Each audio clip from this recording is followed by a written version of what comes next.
I told him, "Look, I'm not even sure if those guys are packing." And he goes, "Well, I am." Then he flashed the piece tucked in his shirt. "Describe the weapon for me. What did it look like? Just a compact black pistol?" "Yeah, a tiny black handgun. Real small." "Which parts of it were you actually able to see? Like, just the grip? Or did you catch a glimpse of the whole firearm?" "It was small enough to fit right inside my palm." "Where was he keeping it?" "It wasn't some huge service weapon. Like I said, palm-sized." "Where was it specifically? You mentioned it was in his waistband earlier." "Right. I only saw the handle sticking out, with the barrel pointed down." "Understood. Keep going." "So he tells you he's armed. He claims nobody is going to get hurt, right? And I said to him, 'I really don't think you should use that thing.'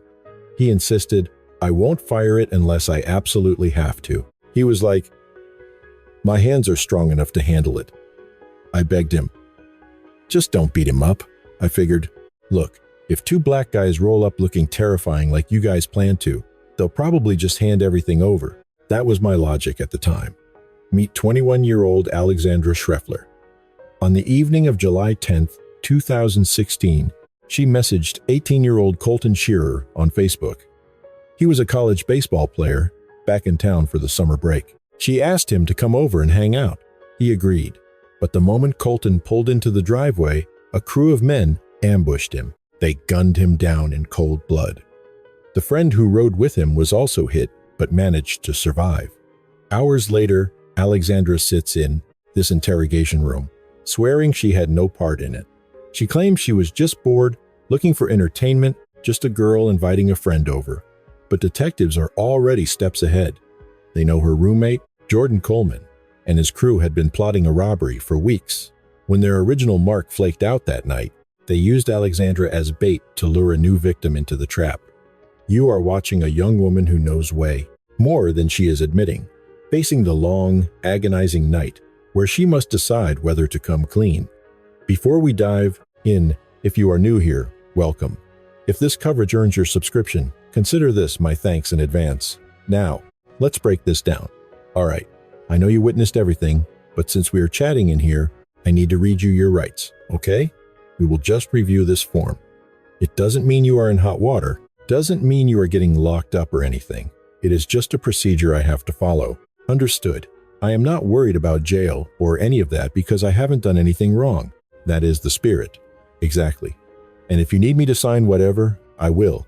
I am trying to help as much as I possibly can, even though I don't know a lot. Okay, that is the smartest move you can make right now. Look, trust me, when shots are fired at your house, I have never experienced it personally, but I can imagine, I don't know, you would want to assist the investigation regardless, right? Well, yeah, but it's not even about that. I didn't do anything to hide, but it is just a lot. It is all a blur. It is, but hey, help us out the best you can. Also, just to clarify, Deputy, Santiago handed me the paperwork you signed. You have no issues with us entering the property? None? Go ahead. Listen, the only thing I ask is, you guys are welcome to search the back bedroom, but you have been staying there a couple of weeks, right? No, I have been living there longer than that. Oh, really? Yeah, but his grandma doesn't know about it. Got it. She is compliant, calm. She offers up the house for a search. She signs everything without hesitation. She is playing the role of someone with absolutely nothing to hide. But that last comment Grandma doesn't know is a tell. She has been squatting there, flying under the radar. And tonight, that hideout turned into a murder scene. All right, walk me through your day. You mentioned babysitting? Yeah, Celeste and I were watching a kid at her mom's friend's place. Little boy named Sean, 5 years old. She got off work at 3 o'clock. Who did? The kid's mother. We waited around for a while and planned to walk home, but the mom actually ended up giving us a ride. We got back to my place. We hit the gravity bong a few times, to be honest. Then we snuck a swim in his grandma's pool. Don't snitch on that, okay? After that, we just sat around, played Uno, and smoked cigarettes. We were just bored out of our minds, trying to make our own fun. We were so desperate we almost went to go drink with her mom. We planned on heading over to her mom's place to grab a few drinks. So, when does the real trouble actually kick off in your timeline? If you were so bored, how were you reaching out to people? Just looking for a ride Or seeing who was around? Exactly. You were using Celeste's phone. Does she still have it on her? Honestly, I'm not sure where it is. It's dead. Battery died completely. I lost track of it in the chaos of everything. Is that right? Well, I'm sure it will turn up in the house somewhere. I doubt she wants strangers digging through her private messages, though. Right, no, I understand that completely. I'm just trying to map out the communication here. Do you own a phone personally? No? Just Celeste's? Got it. So, you are both using her device to hit people up, trying to find a party or score a ride somewhere? Sort of, but not exactly. It wasn't like we were desperate for a party. We just wanted some company. We actually ditched the party idea around 9 o'clock when the river crew picked us up. Okay, I follow you. We just hung out, played some cards, smoked a few cigarettes, nothing major. Then the timeline gets a bit fuzzy. Sorry, my memory is jumping around a lot. I can't recall the exact time I messaged Colton, but I hit him up on Facebook asking for his number. He gave it to me, so I texted him. Then he replies asking, "Who is this?" I wrote back, "LOL, do you just hand your number out to strangers? This late at night? You just sent it to me." He shoots back, "Just kidding. Had to make sure it was really you." Then he starts grilling me. "What are you up to? Where are you at? What's the plan?" I told him I just wanted to hang out and asked what his moves were. He asked if I was home, and I said yes. He wanted to know if it was my place. I told him yeah, and that my roommate wasn't around, so they were welcome to come over. He kept asking who I was with, multiple times. I told him, but he never mentioned who he was bringing. After that, the conversation went dead for a little while. Later on, he calls Celeste's phone asking, "What's the deal? Send me the address." I texted it to him, but it didn't work. He calls back saying, "I'm on 16. Your address isn't showing up." He asked if it was a county road or country road. I think I might have typed it in wrong. I guess he didn't use the GPS because he ended up driving right past the house. I was standing out on the porch watching him. He passed by a couple of times, stopped, reversed, just acting weird. I'm thinking, what is he doing? I told him I was right there.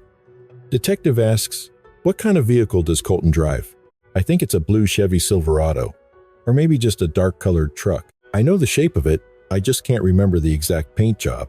Roughly, what time did you start talking to him? And what is his last name again? I can't pronounce it. Starts with an S, I think. All right. I'd guess no earlier than 1 o'clock, but definitely before 2 in the morning. Right. Somewhere between 1 and 2. Yeah. Without my own phone, I wasn't exactly watching the clock. I understand. Notice how effortlessly she constructs her story. Babysitting, swimming, card games, cigarettes, just a couple of bored girls looking for fun at midnight. But pay attention to how she describes luring him in. She initiated contact. She secured his number. She invited him. She explicitly stated the house was empty. The real question isn't what happened. It is who pulled the strings. Back in the room, she says, I asked him where he was. He told me he was at the kangaroo station grabbing beer because it was almost cutoff time. It was about 10 minutes to 2 o'clock. That's when everything went down. Right, that is the time. Sorry, I'm trying to organize my thoughts. He said they were rushing for beer before 2. I said that was cool, but asked what the plan was so I could get ready. I needed to know what to wear, you know? He sounded indifferent, basically saying, no clue. We'll sort it out when I get there. I told him, fine. Celeste is still getting dressed anyway. I asked him specifically, should I wait by the road or up on the porch? Do you actually know where you're going? Doesn't matter, he muttered and disconnected. I let about 10 or 15 minutes drift by before dialing him again. When he picked up, I asked for his location. I'm on your street, he said. All right, I replied. I'm heading inside to change. He agreed, and moments later, his truck pulled into the driveway. I was still on the line with him as I stepped out. I had to force the sticky door open with a kick. Phone pressed to my ear, I walked onto the porch. He announced, I'm here. I replied, I know, I have eyes on you. He hopped out of the truck and rounded the back. As he approached the stairs, I saw movement, someone rushing in from the side. Suddenly, the yard felt full. I swear I counted at least 6 figures out there, unless my mind was playing tricks on me. Maybe panic was making me see, sorry, am I allowed to curse in here? You're fine, go ahead. Anyway, I saw a figure sprinting from that direction, moving erratic and dressed in dark clothes. When the group appeared, did the altercation with Colton start instantly? Were words exchanged? Help me visualize the scene. Like I said, I kicked the door open and stepped out. I told him I saw him. He came around the vehicle, laughing to himself. I mentioned Celeste was putting on shorts and asked, "Are we leaving or hanging out here? What's the plan?" He just shrugged it off. Then, boom, it happened. I hadn't even noticed the attacker beforehand. They were invisible to me until they were literally on top of Colton, wrestling on the ground right in front of me. At first, I assumed a passenger had hopped out of the truck and was just messing around with him. How did he end up on the ground? The guy decked him. Punched him? Yeah. Rushed him. I assume that's what happened because, from my vantage point on the porch, the reality of the situation didn't register immediately. It looked deceptive. I can't speak to what happened after I retreated inside, but in that moment, it didn't look like a shooting was about to go down. It didn't look like a life or death situation. Not at all. Honestly, my first thought was that it was a buddy of his, someone he knew. If you thought it was a friend, why flee inside? That doesn't add up. Look, if I see people brawling, I'm out of there. Friend or not, call me a coward, but I get scared easily. Plus, I didn't recognize the other guy. Understood. So during the struggle on the ground, was there any dialogue? Yelling? No. Dead silence. Walk me through your next move. He's down. What do you do? I bolted inside. Seconds later, the first shot rang out. That was the only blast I heard. One shot. And that's your cue to hit the deck? I dove to the floor, wedging myself between the fridge and the counter. The kitchen layout is tight counter, stove, sink, then the angled corner counter. I came through the door and immediately flattened myself. There was shattered glass all over the kitchen tiles. I assumed a bullet had shattered the window. I thought my house was the target, that they were shooting at me. In that moment, I was convinced I was the one being hunted. It didn't cross my mind they were after him. A million different scenarios raced through my head. But when those shots fired and I hit the ground, my only thought was that my home was under attack. They were lighting up my house. That's what I believed. All right. I screamed at Celeste to get down. She was just standing there in the living room. I shouted for her to drop and crawl to the back room. Instead, she stayed upright and sprinted for the bedroom. She hid amidst some clutter. I scrambled after her, sliding past the living room. I think I got cut on the glass. I don't even know. It's okay. Take a breath. This isn't something people experience every day. Eventually, I made it to the back room with Celeste. I was begging her, "Call the police. Call them now." She told me her battery was dead. I yelled, "Just do something." She panicked, crying that she didn't know what to do. She burst into tears, and we retreated into the bathroom. We just sat there, hiding. Eventually, I worked up the courage to leave the room. I crept into the living room and peeled back the curtain. Colton was sitting there in the passenger seat, and honestly, he didn't look injured. Nobody looked hit. It was just two people sitting inside the truck. When I cracked the window to check, it was just the two of them. Had the truck moved? No. So I went back to the bathroom, sat down, and we just waited. Honestly, we started praying. That's when I saw the headlights reflecting off the top of the shower. I watched the lights back out and drive away. Celeste and I finally went outside. I scanned the ground, looking for anything, but I didn't see any blood. I didn't see a thing. Then I walked toward where the front of the truck had been parked, and right there in front of the bathroom, there was a massive pool of blood. Celeste panicked, asking, "What do we do? What do we do?" I told her, "I don't know. I don't know." She describes the scene like an innocent witness strangers she didn't know, a random ambush. She acts shocked, claiming she had no way to predict this. But there is a glaring hole in her story. She told Colton her roommate wasn't home. As the interrogation unfolds, it becomes obvious Jordan wasn't just there. He was in the living room the whole time, watching and waiting. And that mob of more than 6 men in her yard, they didn't just stumble upon the house by accident. The detective knows it, and now he is going to prove it. Quick pause if you are this deep into the video and you haven't subscribed yet, this is your sign. It takes 2 seconds and helps more than you know. Now, back to the case. Those people were not there randomly. What do you mean? I mean the situation, this entire setup. All we are trying to uncover is why those men were there and who they are, okay? And your best bet is to tell us, because nobody picks a random address and just happens to be waiting there, especially when word has been out for weeks about that house. "What address?" she asks. She claims the power had been cut and they were supposed to move out, but she and Celeste decided to hang out there one last night. I get that. But those guys didn't just magically appear. I understand your point. Look, either you facilitated this or your friend did, but the bottom line is, it didn't happen without your knowledge. Regarding what just went down in your yard, I don't believe you intended for it to end in murder, but I am saying that you know exactly who those people are. I don't. I swear to God I don't. I would tell you if I did. The detective pushes back. I think you're just scared right now. Everyone is scared at first, so nobody talks immediately.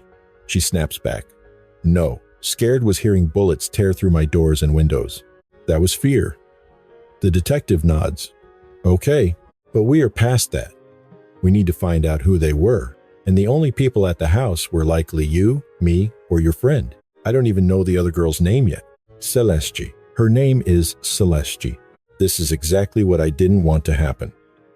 I'm being completely honest. I told you this would happen. We are just trying to solve this. Think about it logically. It could be anyone. You know the reputation that house has.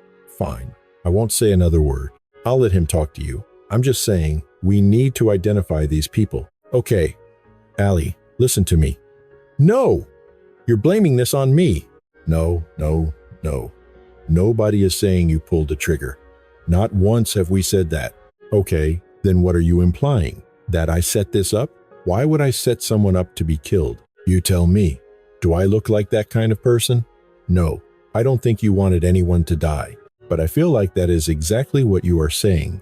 Ally, hear me out. I don't know those people, if I knew them.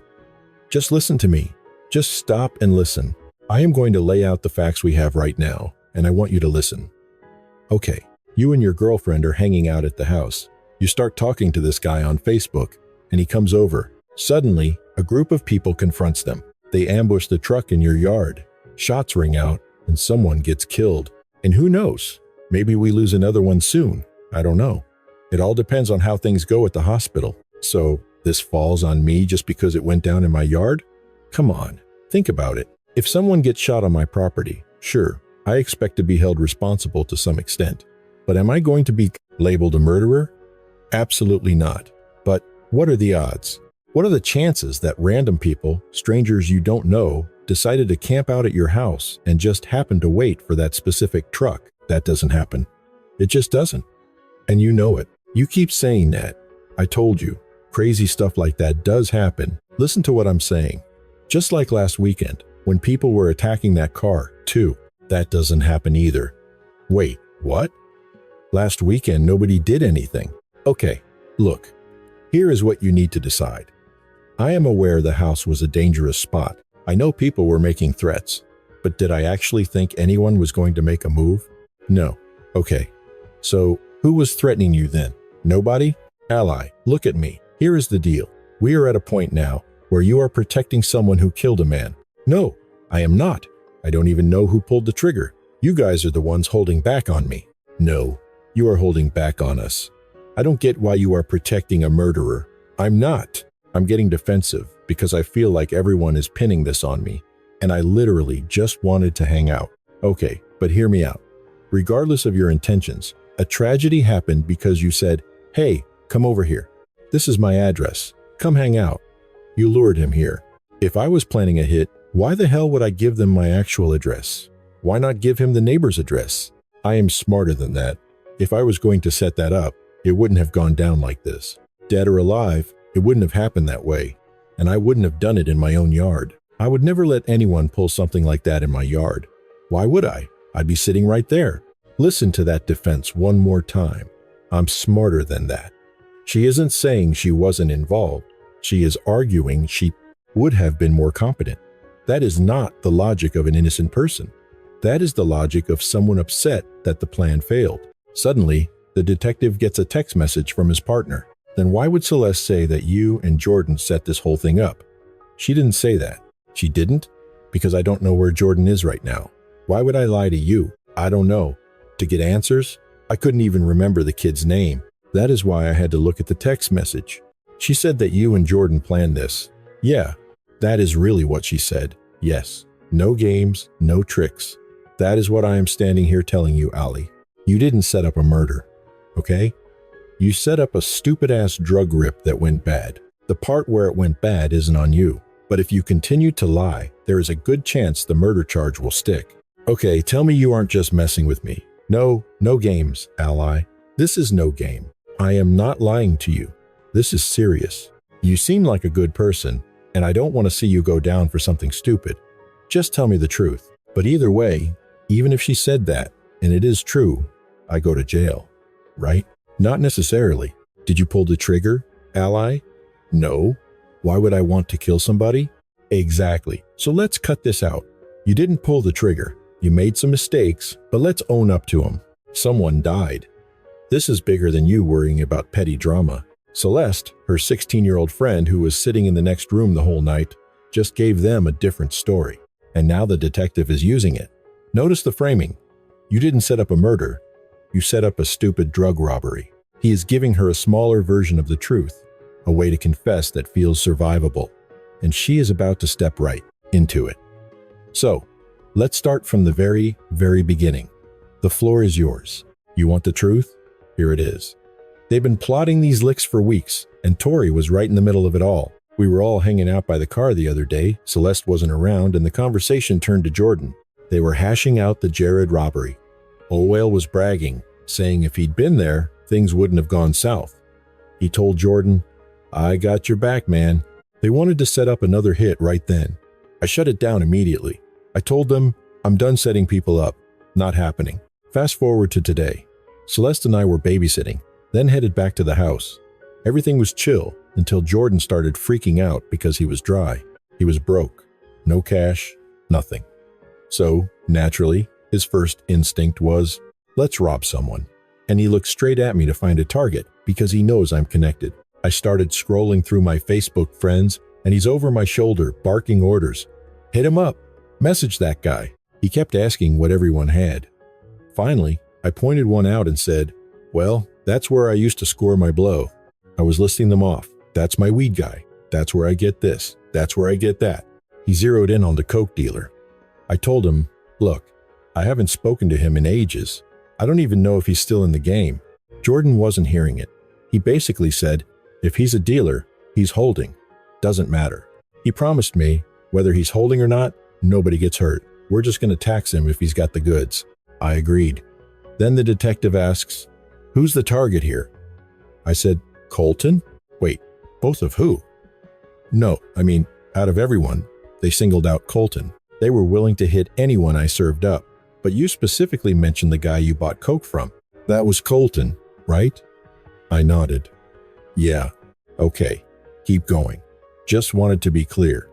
So I told them, look, I know this guy. We used to be tight. We aren't friends now, but I still know him. I don't want him getting hurt. Jordan swore nothing bad would go down. He said, we're just grabbing the drugs. That's it. Just taking the kid's stash. I mentioned I didn't know if Colton was armed. Jordan replied, well, I am. He lifted his shirt to show me. The detective asked, describe the weapon. It was just a little black piece, nothing huge. How much of it did you see? Just the grip? Or the whole firearm? It was compact. Would have fit right in my palm. Not some big hand cannon. Small gun. Where was he keeping it? You said waistband? Yeah, right there. I only caught a glimpse of the handle, the grip part, facing down. Got it. Continue. So he tells you he's packing. He kept saying no one would get hurt. I told him, you really shouldn't use that thing. He replied, I won't unless I have to. My hands are enough to handle him. I begged him, don't beat him up. I told him, look, two guys like you roll up looking scary. He'll just hand it over. That's how I thought it would play out. I even tried to tell Colton to wait at the gas station. I was going to walk there to meet him, but he said he was already driving over. See? That proves it. I did everything I could to stop this. Now, if it was that Jared kid, no. Would I care if Jared died? Maybe a little, just because it would be on my conscience. But with Colton, I really tried. But here's the reality. She claims she tried to stop it, yet she killed the lights. She claims she gave wrong addresses. She says she pleaded for her friend's safety. She saw the weapon. She knew the stakes. She did everything, except the one thing that mattered. Not luring him there. She didn't run out to warn him. She didn't dial 911. When Colton's car rolled up, she stood on the porch, watched, and then fled inside. Now, the reality is setting in. She's staring down a felony murder charge, sitting alone in that room. She doesn't realize the camera is recording. And notice, she's not crying for Colton. No, I should have saved him. No, he didn't deserve to die. Just a whispered, "Is it worth it?" followed by silence. You understand you're looking at a felony murder charge? Basically acting as an accessory to the crime. But you have to understand, like I said earlier, look, right now, it is what it is. But if I'm going down for that, we're all going down for that. Even considering that, yes, I think that's right. Those are the counts currently on the table for you guys. To put it simply, it implies that you were present at the scene during a homicide, and essentially, a major felony, specifically a robbery, was in progress when the killing occurred. That constitutes felony murder. As for the prison term, that's beyond my control. I can't give you a number. Is there a standard sentence? Not really. It varies wildly based on the circumstances. You have a clean record, correct? Yeah, that is a huge factor in your favor. I've only ever been cited for speeding twice. Your situation is completely different from a repeat offender or someone fresh out of the penitentiary. Right. However, I was upfront with you from the start. This is serious, and you are in deep, hot water. It is inevitably going to hit the headlines. Has it aired already? Definitely. I don't think anyone. Look, I just can't have my name plastered all over. The media. All right. Remind me of your age? 21. 21. First-time offense. You have been helpful here. Your legal counsel is going to use that leverage. They will guide you through the process. I can't do time. What is even the purpose of locking me up? Why not just execute me? Why can't I just be put down? What's the use? My entire existence is destroyed. You definitely made some terrible decisions. Bad calls were made, absolutely. But you have to face the fallout. You're making smarter moves in this room, at least. It is time to deal with reality. Colton Thomas Sheerer was only 18, a rising baseball star on scholarship at South Georgia State, back in town for the summer. He drove over unsuspecting, blind to the danger. He was gunned down in a stranger's driveway just past 2:00 in the morning. His passenger took a bullet as well, but lived to tell the tale. Jordan Coleman, the Sisher, roommate behind the setup, was taken into custody. Several accomplices faced charges, including the triggermen. Those men were handed much stiffer penalties. As for Alexandra Shreffler, she accepted a plea bargain for armed robbery. Due to her assistance with the investigation and testimony against the crew, the judge sentenced her to 15 years in a Florida correctional facility, counting the days she had been held since 2016. The intended mark, Jared, wasn't even at the location that night. His ride fell through. By the moment the gang grasped that their primary scheme had failed, they had already pivoted to Colton. During the victim impact statements, Colton's relatives declared that no prison term could restore his life, and that this burden was theirs forever. Alexandra was 21 when the gavel fell. She will walk free in her mid-30s, assuming good behavior. That night, she told detectives she lacked the stomach for violence, that this wasn't her nature. Yet, Colton Sheerer was robbed of the chance to ever find out who he was meant to be. He showed up simply because a friend asked him to, and that trust cost him everything. Thanks for tuning in. If you feel this story was worth your time, please consider hitting subscribe. It means the world to me. Each and every one of you helps sustain this project and lets me continue sharing these cases.